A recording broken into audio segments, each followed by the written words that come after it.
बिस्मिल्लाहिर्रहमानिर्रहीम अस्सलाम वालेकुम students, I hope you all are fine. तो क्लास 9 के स्टूडेंट्स के लिए एक बहुत इंपॉर्टेंट टॉपिक की वीडियो मैं आज लेके आई हूँ। और ये टॉपिक इतना ज़्यादा इंपॉर्टेंट है कि पेपर में ये क्वेश्चन ज़रूर आया होता है, जिसको मैंने बहुत सारे पास पेपर्स में देखा है। इवन अभी भी इसको बहुत ज़्यादा करवाया जाता है। तो मैंने कहा कि ये बहुत इंपॉर्टेंट टॉपिक है, तो मैं आपके साथ इसकी वीडियो शेयर कर दूँ। तो ये जो हमारे पास आज का टॉपिक है वो है गैल्वेनिक सेल। तो गैल्वेनिक सेल को आज हम लोग देखेंगे, इसकी डेफिनेशन देखेंगे, ये देखेंगे कि कंस्ट्रक्शन किस तरह से है गैल्वेनिक सेल की, और इसकी वर्किंग भी देखेंगे। तो इस वीडियो को मज़ीद आगे बढ़ाने से पहले जो स्टूडेंट्स चैनल से नए हैं उनसे एक छोटी सी रिक्वेस्ट है कि वो चैनल को ज़रूर सब्सक्राइब कर दें और बेल आइकन को प्रेस कर दें और वीडियो को लाइक ज़रूर किया करें, जिससे मुझे बहुत ज़्यादा हौसला मिलता है और मैं इस तरह से आपके लिए और भी बहुत सारे टॉपिक बहुत आसान अल्फाज में लेके आती हूँ। तो ये बहुत आसान है क्योंकि बहुत सारे स्टूडेंट्स को इसकी समझ नहीं आ रही होती। तो इंशाअल्लाह ताला आज की वीडियो देखकर उनको इस तमाम उनके क्वेश्चंस के आंसर्स मिल जाएंगे। तो आपकी ये 9th क्लास होने वाली है आसान। तो स्टूडेंट्स देखें, जैसे कि आपको पता है गैल्वेनिक सेल, इसका दूसरा नाम होता है वोल्टेक सेल। यानी कि इसके दो नाम होते हैं। आपको पेपर में आ सकता है वोल्टेक सेल बताएं या गैल्वेनिक सेल बताएं, तो आपको पता होना चाहिए इन दोनों का एक ही नाम है। तो सबसे पहले हम लोग देख लेते हैं डेफिनेशन ऑफ गैल्वेनिक सेल कि गैल्वेनिक सेल की डेफिनेशन बेसिकली हमें क्या कहना चाहती है। इसमें क्या होता है कि गैल्वेनिक सेल में केमिकल एनर्जी जो होती है वो कन्वर्ट हो जाती है इलेक्ट्रिकल एनर्जी के अंदर।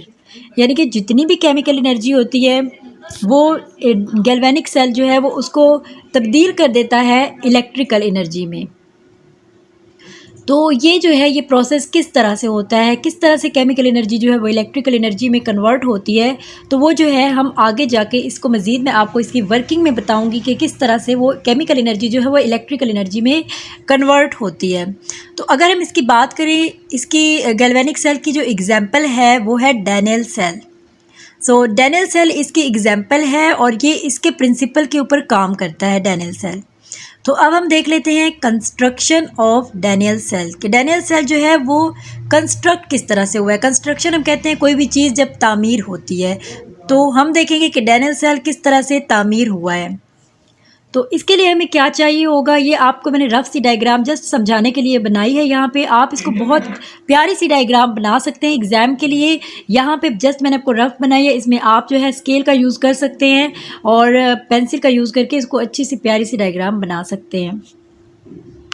तो यहाँ पे हमें क्या करना है, ये आपको कंटेनर नज़र आ रहे हैं, ठीक है। यहाँ पे ये जो है फ्लास्क, ये जो भी आप इसे कहना चाहें, ये जो है इस तरह से बकेट्स बनी हुई हैं, इसका नाम होता है कंटेनर।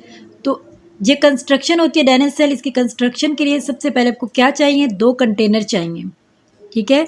अब ये दो कंटेनर हैं, अब इसके अंदर जो है क्या रखना है आपने, ये आपको नज़र आ रहे होंगे, ये क्या हैं, ये इलेक्ट्रोड्स हैं हमारे पास, ठीक है। इलेक्ट्रोड्स हैं, दोनों के अंदर रखने हैं, दोनों कंटेनर्स के अंदर। तो अब डैनियल सेल बना कैसे है पहले ये देख लेते हैं। डैनियल सेल इस तरह से बना है, ये हमारे पास ये पूरा एक हाफ सेल है, ठीक है। 1/2 सेल मैंने इसलिए लिखा है, यानी कि हाफ सेल, और ये भी हमारे पास पूरा एक हाफ सेल है। जब दोनों हाफ सेल आपस में मिलते हैं तो एक डैनियल सेल तामीर हो जाता है, ठीक है। तो अब हमने क्या करना है, ये देखना है कि ये तो हाफ सेल हो के तब एक डैनियल सेल बन जाएगा। यहाँ पे हमारे पास दो इलेक्ट्रोड्स हैं। ये जो इलेक्ट्रोड है इसको हम लोग देंगे कॉपर का नाम, ठीक है। और ये जो हमारे पास इलेक्ट्रोड है इसको हम लोग जिंक का नाम देंगे। तो ये हमारे पास इनके अपने नाम अच्छे तरीके से याद रख लेने हैं। अब हमें ये बताना है कि जिंक जो है वो क्या होता है और कॉपर जो है वो क्या होता है। जिंक जो है वो हमारे पास एनोड होता है और कॉपर जो है वो हमारे पास कैथोड होता है। इसका दूसरा नाम ये भी होता है। एनोड के ऊपर नेगेटिव चार्ज होता है और कैथोड के ऊपर पॉजिटिव चार्ज होता है। यहाँ पे मैं आपको छोटा सा जो है वो छोटी सी बात क्लियर कर दूँ कि जो हमारे पास एक इलेक्ट्रोलाइटिक सेल होगा, आपने अगर चैप्टर में पढ़ा होगा तो वो भी होता है, और गैल्वेनिक सेल ये थोड़े मिलते जुलते हैं। वहाँ पे क्या होता है, इलेक्ट्रोलाइटिक सेल में ये होता है कि एनोड के ऊपर पॉजिटिव चार्ज होता है और कैथोड के ऊपर नेगेटिव चार्ज होता है। तो ये इस तरह से होता है, यानी कि एनोड के ऊपर पॉजिटिव चार्ज होता है और कैथोड के ऊपर नेगेटिव चार्ज होता है। लेकिन गैल्वेनिक सेल में ये मामला उलट होता है कि एनोड के ऊपर नेगेटिव चार्ज होता है और कैथोड के ऊपर पॉजिटिव चार्ज होता है। इसके बाद अब हमने ये देखना है कि ये जो दोनों हमारे पास इलेक्ट्रोड्स जो होते हैं ये आपस में किसके थ्रू कनेक्ट होते हैं। ये दोनों जो होते हैं आपस में एक मीटर के थ्रू कनेक्ट होते हैं, और मीटर जो होता है वो किस लिए लगाया जाता है, उसकी वोल्टेज को नापने के लिए, मेजर करने के लिए कि उसके कितनी वोल्टेज है। तो इस मीटर का नाम होता है वोल्ट मीटर या गैल्वेनोमीटर। आप इन दोनों में से कोई भी कह सकते हैं, क्योंकि एग्ज़ाम में आ सकता है एमसीक्यूज़ के तौर पर वोल्ट मीटर भी आ सकता है और गैल्वेनोमीटर भी आ सकता है, तो आपको पता होना चाहिए इन दोनों का एक ही नाम है। तो इसके थ्रू जो है वोल्टेज को मेजर किया जाता है। उसके बाद यहाँ पे आप देख सकते हैं यू शेप का स्ट्रक्चर आपको नज़र आ रहा है, ठीक है। यू शेप का जो स्ट्रक्चर है तो इसका हम लोगों ने क्या नाम रखा हुआ है, हम लोगों ने पर्सनली नहीं रखा हुआ बल्कि इन्होंने ऐसे इसका नाम रखा हुआ है साल्ट ब्रिज, ठीक है। ये क्योंकि ये जो होती है ये साल्ट ब्रिज, इसका मतलब क्या होता है या इसका मकसद क्या होता है कि ये दोनों आपस में जो कंटेनर हैं ये आपस में कनेक्ट रहें, तो ये इसके थ्रू जो होते हैं वो कनेक्ट होते हैं आपस में इस साल्ट ब्रिज के थ्रू। और इसको जो है हम ये पेपर में लिख सकते हैं, जो यू शेप स्ट्रक्चर होता है जो कि कनेक्ट करता है इन दोनों कंटेनर्स को, उसको हम लोग साल्ट ब्रिज कहते हैं। इसके बाद अब हमें इन कंटेनर के अंदर कोई ना कोई सोल्यूशन तो डालना ही है ना। जब हमें कोई चीज़ जो है वो केमिकल एनर्जी को इलेक्ट्रिकल एनर्जी में कन्वर्ट करना है तो कोई ना कोई सोल्यूशन इसके अंदर होना चाहिए। अभी आप परेशान ना हो, इसकी वर्किंग मैं आपको बताऊंगी वीडियो के आगे चल के, लेकिन फ़िलहाल जो है हम इसकी कंस्ट्रक्शन को देख रहे हैं कि ये तामीर किस तरह से होता है। और ये तामीर आप देखेंगे किस तरह से हुआ है कंस्ट्रक्शन इसकी, तो तब आपको वर्किंग आसानी से समझ आएगी। यहाँ पर इस कंटेनर के अंदर भी सोल्यूशन मौजूद है, ठीक है। यहाँ पे मैं आपको लाइट सा ड्रा करके बता देती हूँ, और इस कंटेनर के अंदर भी सॉल्यूशन मौजूद है, ठीक है। मैं यहाँ पे इस तरह से कर रही हूँ, तो ये दोनों सॉल्यूशन हमारे पास इन कंटेनर्स के अंदर मौजूद हैं। तो जो हमारे पास ये वाला कंटेनर है जो हमारे जिसके अंदर जिंक की इलेक्ट्रोड जो है वो डाली गई है, इसके अंदर जो सॉल्यूशन डाला गया है वो है जिंक सल्फेट, जिसको हम लोग ZnSO4 कहते हैं। उसके बाद जो हमारे पास इस साइड पे कंटेनर है इसके अंदर भी हमने कोई सॉल्यूशन डाला हुआ है, और वो कौन सा सॉल्यूशन है, कॉपर सल्फेट CuSO4 सॉल्यूशन। तो अब हम देख लेते हैं, ये तो हमने इसकी कंस्ट्रक्शन देख ली कि किस तरह से डैनियल सेल बना है। तो ये गैल्वेनिक सेल के प्रिंसिपल के ऊपर काम करता है, तो ये आपने इसके अंदर लिखना है। अब हम लोग देख लेते हैं इसकी वर्किंग को कि वर्किंग ये किस तरह से करता है। तो स्टूडेंट्स अब हम देख लेते हैं कि वर्किंग किस तरह से है, यानी कि गैल्वेनिक सेल जो है वो काम किस तरह से करता है। तो ये हम इस डायग्राम के थ्रू देखेंगे। सबसे पहली चीज़ तो ये है कि स्पॉन्टेनियस रिडॉक्स रिएक्शन, इसका मतलब है कि यहाँ पे जो रिडॉक्स रिएक्शन मतलब रिडक्शन और ऑक्सीडेशन का जो प्रोसेस होता है वो खुद ब खुद होता रहता है। उसे किसी स्पेसिफिक प्रोसेस की ज़रूरत नहीं होती और ना ही कोई एक्सटर्नल फोर्स की ज़रूरत होती है जो कि इस प्रोसेस को करे। ये खुद ब खुद ही रिडॉक्स रिएक्शन इसमें होता है, यानी कि रिडक्शन और ऑक्सीडेशन का रिएक्शन। यहाँ पे अगर हम देख लें तो ये मैंने आपको बताया था, यहाँ पे सॉल्यूशन है इसके अंदर, इस हाफ सेल के अंदर भी और इस हाफ सेल के अंदर भी। यहाँ पे ZnSO4 है और यहाँ पे CuSO4 सॉल्यूशन है। तो अगर हम देखें ZnSO4 सॉल्यूशन, तो यहाँ पे जिंक का जो सॉल्यूशन है, तो जिंक की ख़ास बात आपको मैं ये बता दूं कि जो जिंक का इलेक्ट्रोड है इसकी ख़ास बात ये होती है कि ये बहुत जल्दी इलेक्ट्रॉन्स को लूज़ कर देता है। तो इसलिए यहाँ पे सबसे पहले रिएक्शन होता है। क्या होता है कि Zn जो होता है यहाँ पे इसके ऊपर जो होता है +2 चार्ज होता है, और इसके साथ SO4 जो होता है इसके ऊपर हम खुद ब खुद ही +2 अगर एक साइड पर चार्ज लगाए तो एक साइड पर -2 चार्ज लगा देंगे। अब यहाँ पे क्या होता है कि जो हमारे पास ये इलेक्ट्रोड है जिंक का, यहाँ पे क्या हुआ कि 2 इलेक्ट्रॉन्स जो हैं वो जिंक के वो इस सॉल्यूशन के अंदर शामिल हो गए। ये मैंने लिखा है Zn+2 ऊपर लगाया हुआ है, यानी कि ये अब इसके अंदर शामिल हो गए। अब इस सॉल्यूशन में शामिल होने के बाद जो इसके इलेक्ट्रॉन्स हैं वो रॉड के ऊपर ही रहते हैं यहाँ पे, यानी कि 2 इलेक्ट्रॉन्स वो यहीं पे रहेंगे। इसी तरह से यहाँ पे जितने भी सॉल्यूशन है जिंक के +2 के फॉर्म में वो इस सॉल्यूशन के अंदर उतर जाएंगे, और बाकी जो 2 इलेक्ट्रॉन्स हैं वो यहाँ पे ही रहेंगे। उसके बाद क्या होगा, जो ये इलेक्ट्रॉन्स यहाँ पे रहेंगे वो क्या करेंगे, वो खुद ब खुद जो है वो ऊपर की तरफ जाना शुरू हो जाएंगे और वो एक्सटर्नल सर्किट तक पहुँच जाएंगे। ये आप देख सकते हैं, ये एक्सटर्नल सर्किट है। इसके बाद ये वोल्ट मीटर को क्रॉस करते हुए आगे ये जाएंगे कैथोड पे, और कैथोड पे क्या है, कॉपर है। तो कॉपर के अंदर, कॉपर वाली रॉड के अंदर ये शामिल हो जाएंगे। यहाँ पे आप देख सकते हैं ये वही इलेक्ट्रॉन्स हैं, चल कर यहाँ तक आ गए हैं। और जैसे ही यहाँ पे आए हैं, इसके बाद क्या हुआ कि ये अब 2 इलेक्ट्रॉन्स मतलब कि इस कॉपर में शामिल हो गए। अब यहाँ पे क्या होगा कि कॉपर जो है +2 की फॉर्म में है। तो अब क्या करना है, इसने चूँकि लूज़ किया है तो इसने गेन करना है। इन्होंने अगर 2 इलेक्ट्रॉन्स को लूज़ किया है तो ये कॉपर जो है ये 2 इलेक्ट्रॉन्स को गेन करेगा, यानी कि हासिल करेगा। तो यहाँ पे हम क्या लिखेंगे, देखें इसने, कॉपर ने जब 2 इलेक्ट्रॉन्स हासिल किए तो उसके ऊपर ज़रूरी नहीं है कि हम +2 लगाएंगे, बल्कि हमें खुद से पता चल जाएगा जस्ट CU लिख के कि यानी कि अब उसने गेन कर लिए हैं। तो यहाँ तक इसका प्रोसेस आई होप आपको अच्छे तरीके से समझ आ गया होगा। तो अब हम आगे बढ़ते हैं। तो अब हमने इस गैल्वेनिक सेल में ये बताना है कि एनोड पे कौन सा रिएक्शन हो रहा है और कैथोड पे कौन सा रिएक्शन हो रहा है। वैसे मैंने जब इसको आपको समझाया था तो आपको खुद से पता चल गया होगा कि कहाँ पे जो है वो इलेक्ट्रॉन्स लूज़ कर रहे हैं और कहाँ पे गेन कर रहे हैं, लेकिन इसका भी एक बहुत प्रोसेस है, इसको आप देख लें यहाँ पे। तो सबसे पहले हम देखेंगे कि रिएक्शन, सेल के रिएक्शन के अंदर अगर हम देखें तो एनोड की बात करें तो एनोड के ऊपर चूँकि आपने देखा था कि उसने इलेक्ट्रॉन्स को लॉस किया था, तो हम कहेंगे लॉस ऑफ इलेक्ट्रॉन्स, ठीक है, यानी कि इसने लॉस किया इलेक्ट्रॉन्स को। तो इसको हम लोग यहाँ पे जो लॉस करता है तो उसको हम क्या करते हैं, वो क्या कर रहा है, ऑक्सीडेशन कर रहा है। इस प्रोसेस को हम लोग ऑक्सीडेशन कहेंगे, यानी कि एनोड के ऊपर ऑक्सीडेशन हो रही है। अब यहाँ पे मैं आपको इसको थोड़ा सा समझा देती हूँ कि कौन सा सोल्यूशन था। आपने देखा था जिंक का सोल्यूशन था, ऐसे ही था ना, जिंक का सोल्यूशन था। उसने जब रिएक्ट किया, क्या किया, अब जिंक के ऊपर क्या आयन थे, +2 थे, ठीक है। उसने क्या किया, जब इलेक्ट्रॉन्स को लूज़ किया तो यहाँ पे कितने इलेक्ट्रॉन्स को लूज़ किया, 2 इलेक्ट्रॉन्स को, +2 इलेक्ट्रॉन्स को उसने लूज़ किया। ये हमारे पास एनोड है। अब हमें बताना है कि कैथोड के ऊपर क्या हुआ था। अगर आप इसको रिवाइज़ करें तो मैंने आपको बताया था कि कैथोड पे जो थे कॉपर के आयंस थे और उन्होंने क्या किया था, गेन किया था उसको। तो यहाँ पे मैं आपको थोड़ा सा इसको समझा देती हूँ। Wait a second. यहाँ पे मैंने आपको बताया था कैथोड पे क्या होता है कि कॉपर जो है वो गेन कर लेता है। तो जब यहाँ पे हो रहा होता है गेन ऑफ इलेक्ट्रॉन्स, तो उसको हम लोग क्या कहते हैं, रिडक्शन हो रही है यहाँ पे, ठीक है। तो कैसे हो रही है रिडक्शन, यानी कि हमारे पास जो है यहाँ पे सॉल्यूशन है कॉपर सल्फेट का। तो हम सिर्फ कॉपर की बात करेंगे कि कॉपर ने क्या किया, कॉपर ने गेन किए 2 इलेक्ट्रॉन्स, ठीक है, उसने गेन किए 2 इलेक्ट्रॉन्स।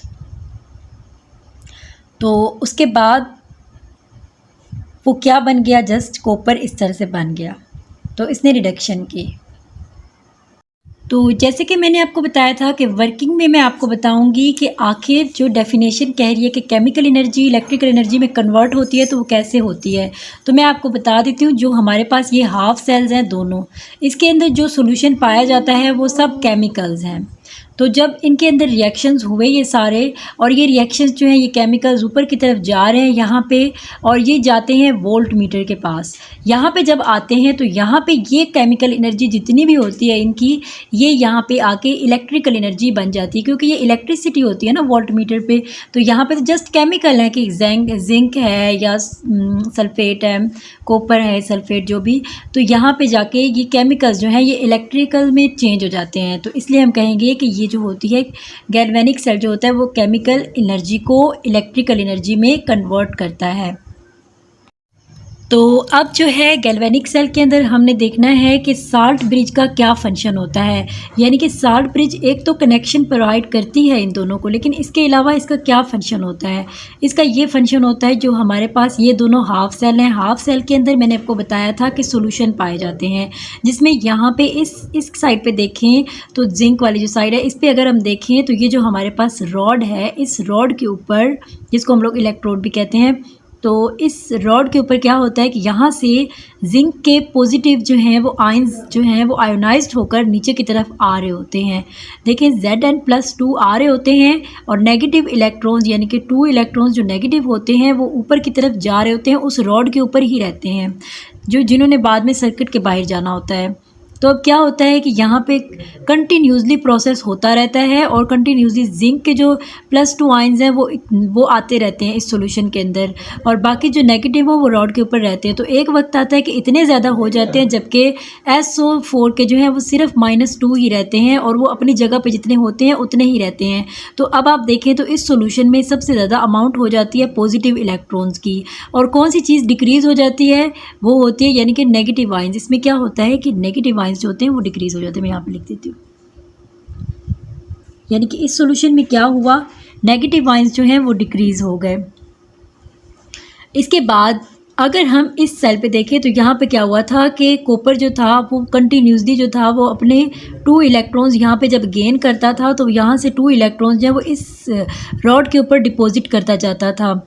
और फिर क्या हुआ, एक वक्त आया कि यानी कि कंटिन्यूसली जो है वो पॉजिटिव कॉपर जो है वो इस रॉड के ऊपर जाते गए, जबकि इस रॉड के अंदर क्या हो गया कि नेगेटिव जो है वो बहुत, तो यहाँ पे कंटिन्यूसली जो है वो कॉपर जो है वो अपने पॉजिटिव इलेक्ट्रॉन्स जो है वो ऊपर रखता गया। अब क्या हो गया, यहाँ पे पॉजिटिव इलेक्ट्रॉन्स की जो है वो डिक्रीज़ हो गया लेवल, ठीक है। जब बहुत ज़्यादा जाता गया तो क्या हो गया कि यहाँ पे पॉजिटिव आयंस जो है वो कम हो गए और यहाँ पे नेगेटिव आयंस जो है वो डिक्रीज़ हो गए थे। और यहाँ पे नेगेटिव आयंस किसके डिक्रीज़ हुए थे, SO4 सॉल्यूशन के, और यहाँ पे पॉजिटिव आयंस जो है वो किसके डिक्रीज़ हुए थे, कॉपर के हुए थे। अब यहाँ पे क्योंकि जब वो कॉपर के इतने ज़्यादा होने लग पड़े ऊपर डिपॉजिट कि उन्होंने क्या कर दिया कि जो SO4 के जो इलेक्ट्रॉन्स थे ना उन्होंने उसके अंदर रेजिस्टेंस कर दी और उन्होंने मज़ीद इलेक्ट्रॉन्स जो हैं वो ऊपर मज़ीद जो है वो एक्सेप्ट करने से रोक लिए। अब मज़ीद उसके ऊपर डिपॉजिट नहीं हो सकते। मैं आपको यहाँ पे समझाने की कोशिश कर रही हूँ और मैं अपनी पूरी कोशिश करूँगी कि आपको अच्छे तरीके से समझ आ जाए। मैं अपनी बात को दोबारा से आपको रिपीट कर देती हूँ कि जो कॉपर के जो आयंस हैं वो यहाँ पे इसके ऊपर डिपॉजिट होते जाते हैं। यहाँ से तो ये लॉस करता है ना इलेक्ट्रॉन्स, लेकिन ये कॉपर ने गेन करने होते हैं और ये गेन करके इसके ऊपर डिपॉजिट करता जाता है। और जब एक वक्त आता है कि इतने ज़्यादा वो इलेक्ट्रॉन्स जो है वो डिपॉजिट कर लेता है कि यहाँ पे जो है वो पॉजिटिव आयंस की कमी हो जाती है। ज़ाहिरी बात है, जब एक चीज़ इसके अंदर कंटिन्यूसली जा रही है तो यहाँ पर कमी हो जाएगी, और जब ये कमी हो जाएगी तो उसके बाद क्या होगा कि ये कॉपर आयंस को मज़ीद इसके ऊपर डिपॉजिट नहीं होने देगा, SO4 का जो सोल्यूशन होता है।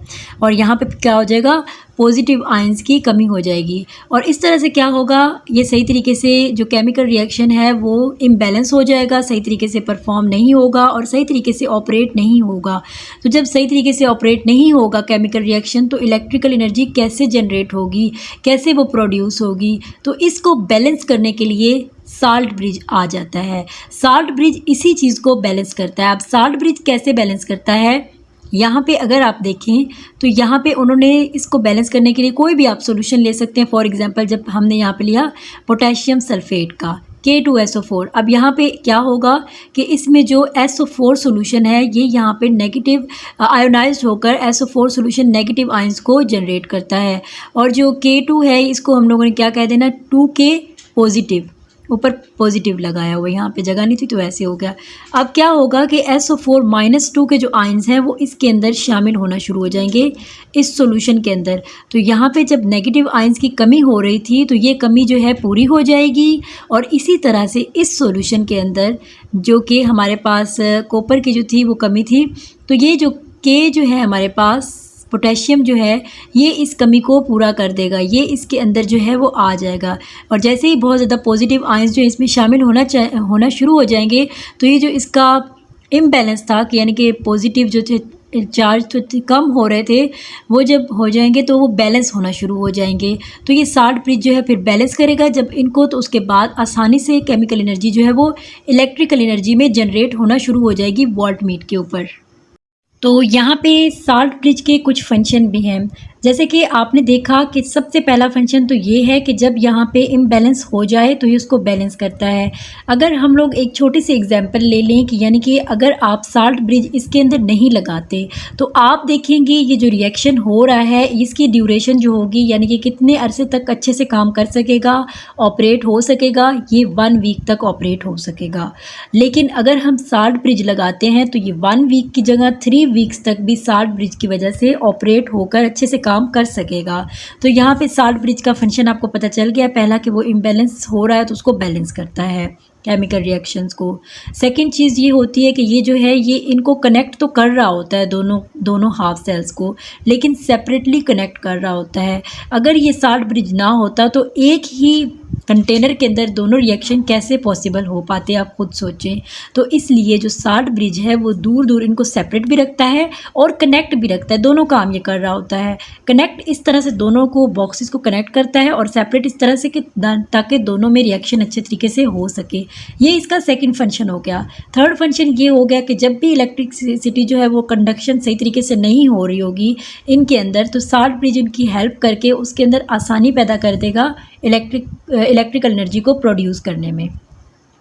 तो इसके बाद हमारे पास है net reaction. Net reaction, net का मतलब क्या होता है? अगर आप फिजिक्स पढ़ते हैं तो आपको पता होगा नेट का मतलब होता है टोटल, यानी कि टोटल रिएक्शन क्या होता है। यानी कि जैसे कि हमारे पास ये था एनोड और कैथोड, यानी कि यहाँ पे ऑक्सीडेशन का रिएक्शन हुआ और यहाँ पे रिडक्शन का रिएक्शन हुआ। इन दोनों को मिला के मजमूई तौर पर जो रिएक्शन बनता है उसको हम लोग कहते हैं नेट रिएक्शन कहते हैं। यहाँ पे अगर हम देखें तो हमने कहा था कि एनोड के ऊपर जो है वो भी एक रिएक्शन हुआ है और कैथोड के ऊपर भी रिएक्शन हुआ है। यहाँ पे जो है 2 इलेक्ट्रॉन्स हैं और यहाँ पे भी 2 इलेक्ट्रॉन्स हैं, ये आपस में कैंसिल हो जाएंगे।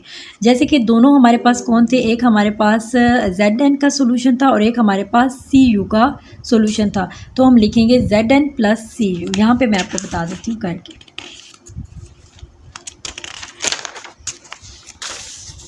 यहाँ पे देखें Zn था और प्लस Cu+2, ये हमारे पास एक साइड पे रिएक्शन था। अब दूसरी साइड पे क्या बच गया था वो हमने लिख देना है। जैसे कि यहाँ पे क्या बच गया था, Zn+2 बच गया था और Cu बच गया था। तो हम Zn+2 प्लस Cu लगा देंगे। तो अगर हमसे पूछा जाए कि गैल्वेनिक सेल का जो है नेट रिएक्शन क्या है तो वो इसका नेट रिएक्शन है। अब हम इसकी एग्जांपल भी देख लेते हैं।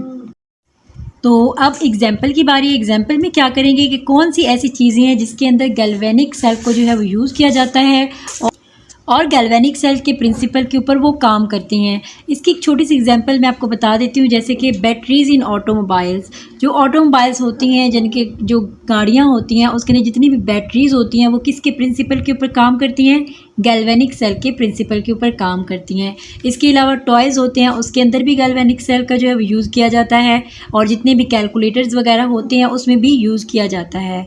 तो स्टूडेंट्स आज का जो लेक्चर था वो गैल्वेनिक सेल के ऊपर था। आई होप ये आपको अच्छे तरीके से समझ आया होगा। सो अगर आप चैनल पे नए हैं तो चैनल को ज़रूर सब्सक्राइब कर दीजिएगा। सो मिलते हैं नेक्स्ट वीडियो में। मुझे अपनी दुआओं में याद रखिएगा, अपना बहुत सारा ख्याल रखिएगा। अल्लाह हाफिज़।